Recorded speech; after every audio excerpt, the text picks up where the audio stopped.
Hour number 3 tonight with Joel Skousen, the editor-in-chief of World Affairs Brief. Joel is with us a couple times a month as his schedule permits. He's very busy, and this is, of course, a very busy time. Hello, Joel. Thank you for being here, as always. Thank you, Jeff. It's good to be with you, and there's a couple of momentous world affairs events to talk about this time. Yeah, there are. One of the events which isn't being talked about, well, several aren't, was the right sector.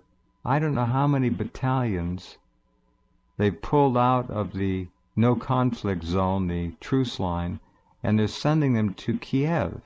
Kiev may be the venue for some pretty wild antics between the right sector and the Western dupes who are running the show.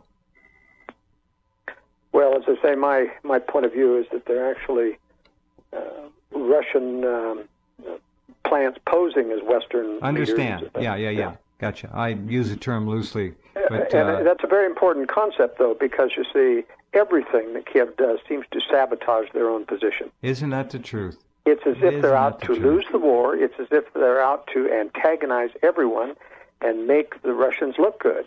And if you were working for Russia behind the scenes and playing as if you're pro-Western, that's exactly what you would do. That's true. All right. Which do you want to take first, Greece or Iran? Let's start with Greece, and then we'll go to Iran, because, Okay. there's a couple of similarities here with these two things. All right. In both cases, they went kicking and screaming to the negotiating table, claiming hardline positions. We're not going to accept this. We're not going to accept that. They did. And the world is cheering them for standing up against the globalists, and then they cave completely and give in on almost all aspects. And, did that surprise you? It did me. I thought they were going to go down with a fight. And I think it's probably pissed off, excuse my French, a lot of the Greek people. Indeed, the Greek people are mad as hell. They think they've been sold a bill of goods. They elected Tsipras, who was a far-left candidate, almost of the Marxist variety, on the issue that we won't accept any of these austerity movements, that they've got to continue to help us or we're going to leave. And he even lobbied strongly to vote against the very things that he was forced to accept, and it's actually even worse. But because he made this ploy of refusing the original terms and then coming back to the table, he ends up paying $30 billion more. The bailout went from $50 billion to over $80 billion because of the fact that he lost the terms that he could have agreed to before by pulling this stunt about playing hardball. Unreal. Wow. A $30 billion hit. Amazing. I didn't know that. Well, what's interesting is that, I had always taken the position that the EU will do what it takes to keep Greece within. So important is the EU, the crown jewel of globalism right now. Uh-huh. They cannot afford to let it start to fall apart. And it would be a domino effect. If Greece left, Spain, Italy, and Portugal, and even France is not in a good position, couldn't be far behind. But so I expected, frankly, the globalists to make some concessions to keep Greece. I was even France was lobbying for, the IMF was lobbying for debt forgiveness. Correct. To the tune of about $30 billion, and but not the Germans, Mrs. Merkel. Not the Germans, who, and interestingly, France is just a bit behind the Germans. I published in the World Affairs Brief who owes what, or who's loaned what to Greece. Germany is at the top of the list, but France is right behind, only 10% less in terms of loans. And they had a 180-degree opposite view. How interesting. Yeah, and they were going to go for debt forgiveness, and I just couldn't figure out what's going on. You got a lot to lose with debt forgiveness, unless they wanted the Germans to take the whole hit, which I don't think the Germans would go for. But interestingly enough, the Germans and the others really played hardball with Tsipras and just said, he had claimed that, hey, I've got a line of credit from Russia, or China is willing to help as well. He really went to the negotiating table looking like could get something. But in the end, they called his bluff, and they said, you want to stay in the euro? You're going to give us everything we want, and he gave in on everything. Now he's got to sell this to the parliament, and the people feel absolutely betrayed. You told us no, and now you've acceded to all of these. The EU has agreed. But they've got them over a barrel. Banks have been closed now for over 2 weeks, and they're supposed to open Thursday. But people are desperate for money. Yeah, of course. I mean, the economy is really tanking quickly without the. I mean, they're dealing more in Bulgarian and Turkish money now because they can't get anything but about $60 a day. Well, the finance minister, who just quit, said that they had a plan to bring the drachma back. They were talking Grexit. And it just never materialized. Well, and it really, Grexit isn't a good choice for Greece, despite what people who say, thumb the nose at the globalists. The reason it isn't a good choice is that Greece is in such bad shape, their only recourse would have been high rates of inflation in order to pay for things with an inflated drachma. And so they would have had hyperinflation very soon, and that would have been a very, very bad scenario. Mm-hmm. So in reality, I think the majority of the people are going to say, bite the bullet, we need the money, we need to get back going. And in fact, now this is not a permanent solution, as you know, Jeff. They're too deep in debt to pay this stuff off. But it will give them breathing time. There will be a period of time where the economy will start to come back. And then it'll happen a little bit further down the road. And as I keep saying, I think the globalists know that ultimately when a big world war comes, everybody's going to forget about the indebtedness. It'll be war. Oh, gone. And debt? They'll be able to inflate, do all kinds of shenanigans to write off debt and other things, and write off sovereign debt. I think the U.S. is going to write off their debt. I think most of the nations are going to write them off and start over again. And that's the new lease on life program that nobody is anticipating. That I think is their basic game plan, is wait till war gives us cover, write off all the debt, start over with a new world global government. We'll all rejoice. Rejoice. Yeah, alleviate from all this debt. We'll exchange it for worldwide control of finance. Will the Greek people take this, or are they going to stand up and do something contrary? I think the Greeks are going to bite the bullet and go along. They just tired, you think? Remember, the quickest way to a man's will is through his stomach. One of the reasons why I think they did shut down the banks and kept them shut down is the fact that, not only that they were running out of money, but to create the sufficient hardship. Remember that Tsipras had, even before he had this referendum, he had already telegraphed to the EU that he was going to accept their conditions. And then he pulled this referendum out of his hat, and it backfired on him. He ended up paying $30 billion more, but I'm just not sure. Look at it. When Hollande took over from Sarkozy, the so-called left wing took over the right. There was virtually no change. Continued right down the globalist agenda. And it really shows that whether you get left or right in any of these controlled governments, they all turn out to be globalists. And I don't know, Tsipras may be playing his people for fools. I don't think his numbers are going to go up in the polls. No. On the contrary, the guy is may turn out to be one of the most hated men in modern Greek history. Yeah, it may really backfire on him in terms of political ambition. And then again, if things start to turn around, all will be forgiven. I don't know how they're not going to turn around, Joel. I don't see. But what I'm just saying is temporarily. The banksters won't allow it. Influx of money. Yeah. I'm saying that things will go back to normal fairly quickly. I see. That's what I'm saying. Understood. Yeah. Well, you have a good point there. Yeah. Yep. All right. Well, Netanyahu says Israel is not bound under any circumstances to honor the agreement the Iranians made. I have a note here that says the Iranians, part of the deal was that they had to become intertwined with Western banksters. That was part of the deal. I can't prove it. I don't have chapter and verse. I got that from a good source. Well, it's very possible. I mean, obviously, if you're going to get back the $180 billion that have been sanctioned and locked away by the Western banking system, you're going to have to sign on the dotted line. You're dealing with the Western banking system, and that's one of the big chokeholds they've got on someone like Greece leaving, is that they can actually boycott them and say, you can't deal with the Bank of International Settlement. Right. we don't honor your drafts. We won't honor the drachma. You go it alone with the BRICS or nothing at all. And so that's a pretty tough pill to swallow if most of your business. That's a horse pill. Yeah. Yeah. Yeah. It really is. So what did the agreement? What does it really do? Do we know? Yeah, we know exactly what it does. It sets Iran up for failure. It sets them up for a violation. And this is the point that I want to make up, is that here's the Wall Street Journal. This is a historic agreement, they say, over Iran's nuclear program. Barack Obama has effectively shredded foreign policy playbook that has guided the neoconservatives on the world stage for decades. In other words, we've played hardball, military power with the world, and suddenly this is a complete change.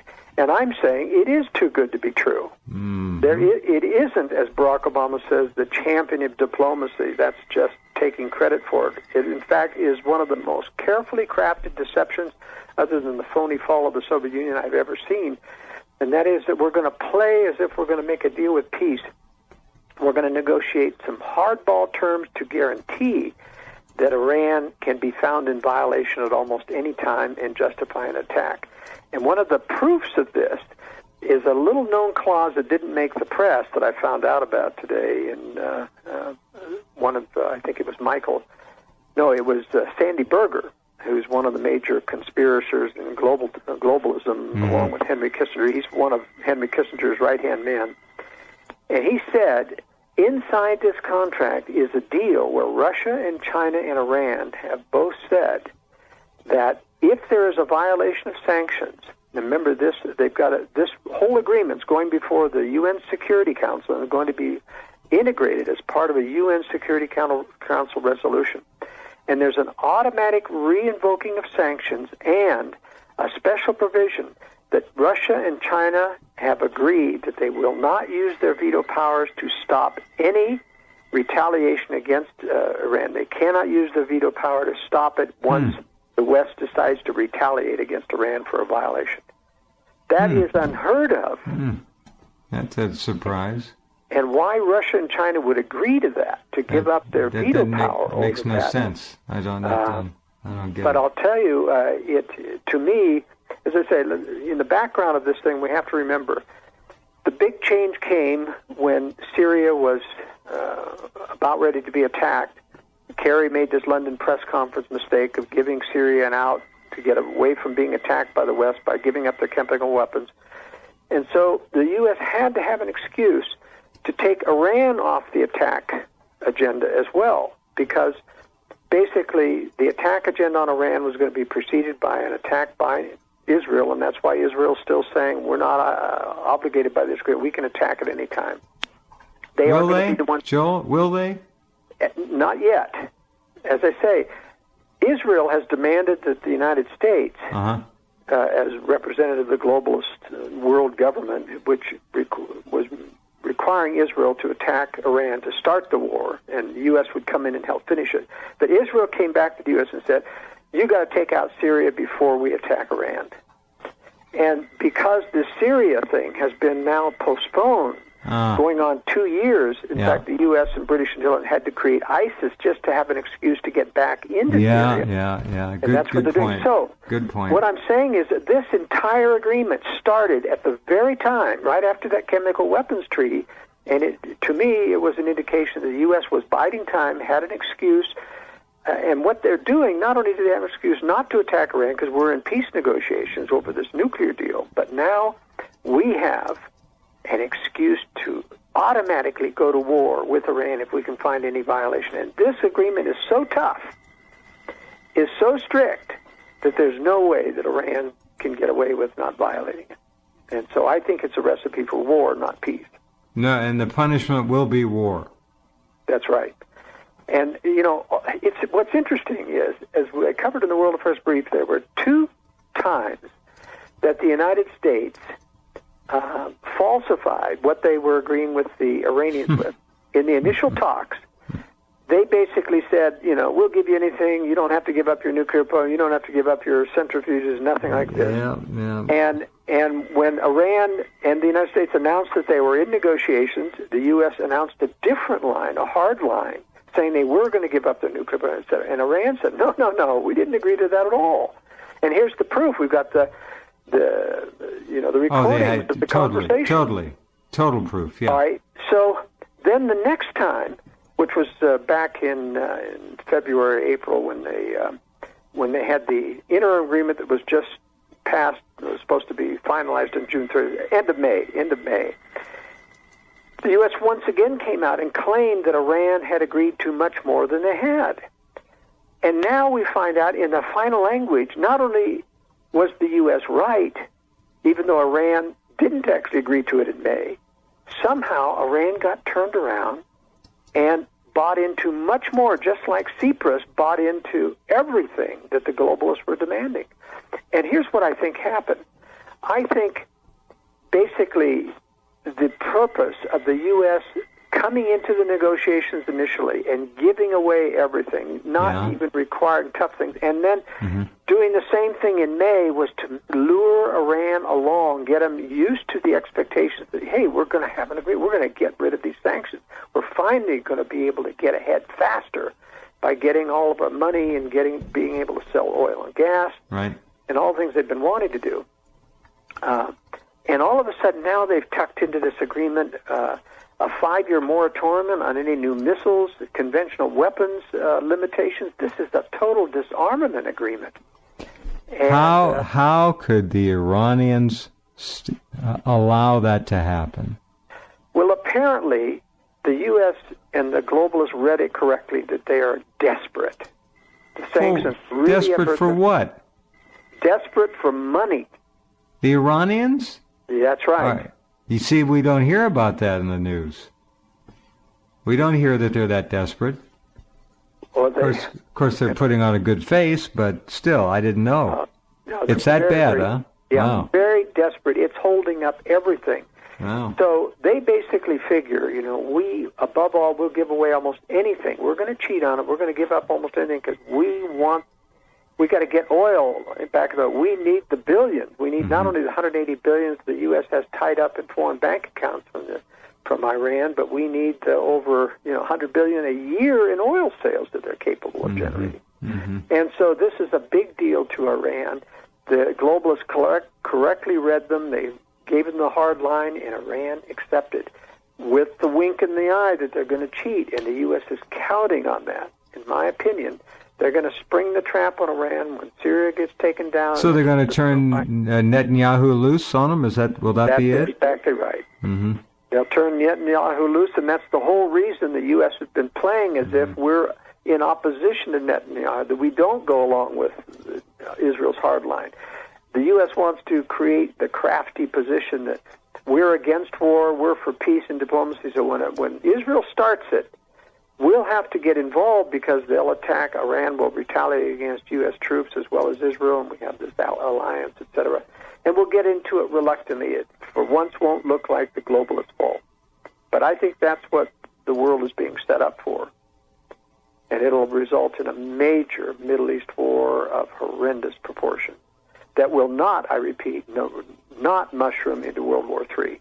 Will it spread into Ukraine?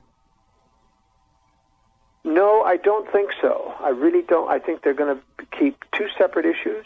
Russia will not come to the aid of Syria, and China and Russia will not come to the aid of Iran. They'll let it fall. It will help, build the reputation of the West as the bully of the world, which they need to proceed with a World War III scenario later on. And in Ukraine? Well, Ukraine will, continues to smolder. It's interesting that even though there's a lot of violations going on both sides, they keep stirring the pot, and Russia continues to increase arms supplies. Yeah. They're going to have another offensive at some point, but Putin's playing it pretty cool right now.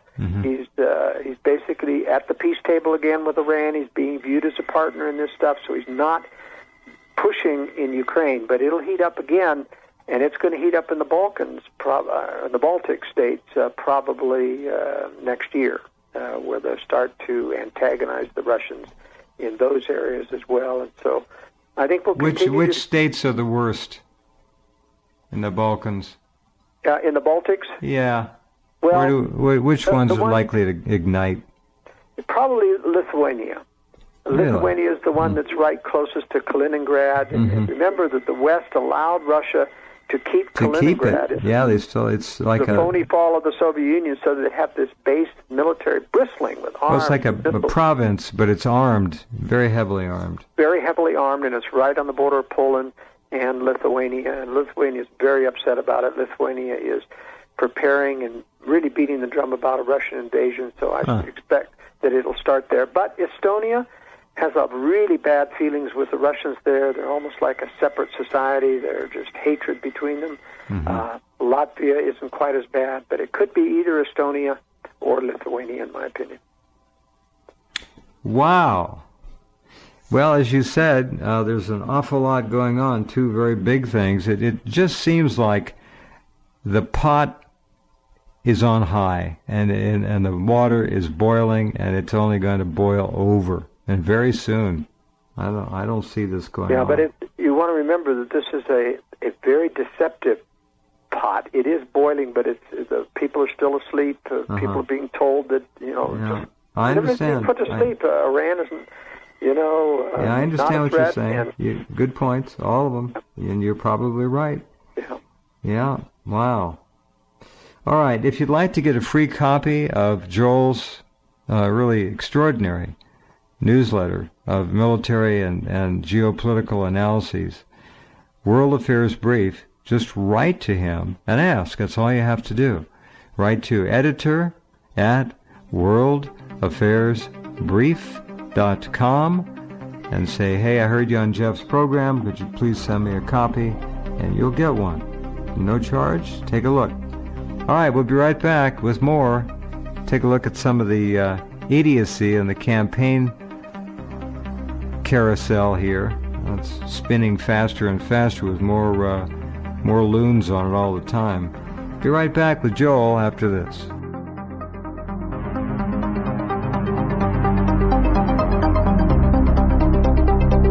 And he even lobbied strongly to vote against the very things that he was forced to accept, and it's actually even worse. But because he made this ploy of refusing the original terms and then coming back to the table, he ends up paying $30 billion more. The bailout went from $50 billion to over $80 billion because of the fact that he lost the terms that he could have agreed to before by pulling this stunt about playing hardball. Unreal. Wow. It's as if they're out to antagonize everyone and make the Russians look good. And if you were working for Russia behind the scenes and playing as if you're pro-Western, that's exactly what you would do. That's true. All right. Which do you want to take first, Greece or Iran? Let's start with Greece, and then we'll go to Iran, because, there's a couple of similarities here with these two things. All right. In both cases, they went kicking and screaming to the negotiating table, claiming hardline positions. We're not going to accept this. We're not going to accept that. They did. And the world is cheering them for standing up against the conflict zone, the truce line, and they're sending them to Kiev. Kiev may be the venue for some pretty wild antics between the right sector and the Western dupes who are running the show. Well, as I say, my point of view is that they're actually Russian plants posing as Western Understand. leaders. Yeah. Gotcha. I use the term loosely. But, and that's a very important concept, though, because, you see, everything that Kiev does seems to sabotage their own position. Isn't that the truth? It's as if they're out to lose the war, and then they cave completely and give in on almost all aspects. And, did that surprise you? It did me. I thought they were going to go down with a fight. And I think it's probably pissed off, excuse my French, a lot of the Greek people. Indeed, the Greek people are mad as hell. They think they've been sold a bill of goods. They elected Tsipras who was a far-left candidate, almost of the Marxist variety, on the issue that we won't accept any of these austerity movement, that they've got to continue to help us or we're going to leave. Hour number 3 tonight with Joel Skousen, the editor-in-chief of World Affairs Brief. Joel is with us a couple times a month as his schedule permits. He's very busy, and this is, of course, a very busy time. Hello, Joel. Thank you for being here, as always. Thank you, Jeff. It's good to be with you, and there's a couple of momentous world affairs events to talk about this time. Yeah, there are. One of the events which isn't being talked about, well, several aren't, was the right sector. I don't know how many battalions they pulled out of the no